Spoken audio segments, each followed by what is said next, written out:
And for the first time in the now month-long South Korea-Japan trade dispute, Seoul has confirmed that Japan approved a shipment of one of the key high-tech materials that was subject to stricter regulations.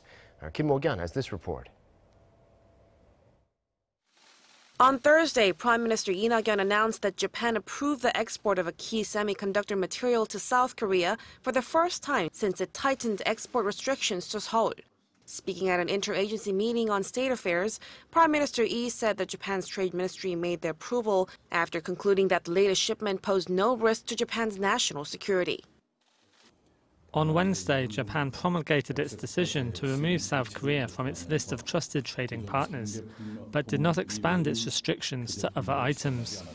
Japan also approved the shipment of an extreme ultraviolet photoresist, which is one of the 3 items that were affected by Tokyo's trade curbs.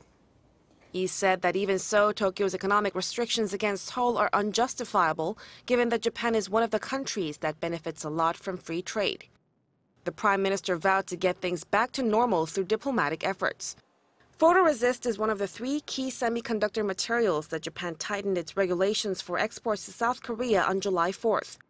Those tighter regulations make photoresist, fluorinated polyamides, and hydrogen fluoride subject to case-by-case inspections in order to be imported to South Korea. Japanese media also reported on the latest photoresist shipment, hinting that Tokyo's latest approval signals that Japan is not banning trade with South Korea itself. The Sankei Shimbun reported that Japan is permitting exports to Korea once it confirms that there is no security threat, adding that Tokyo's tightening of trade controls on Seoul is not a trade embargo.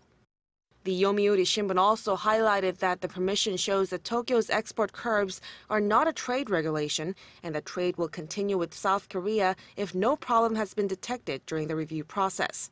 However, according to the newspaper, Japan's Trade Minister Hiroshige Seko still warned that their trade controls with Seoul could be expanded if they detect any signs of inappropriateness other than the 3 items announced in July. Kim Mo-kyun, Arirang News.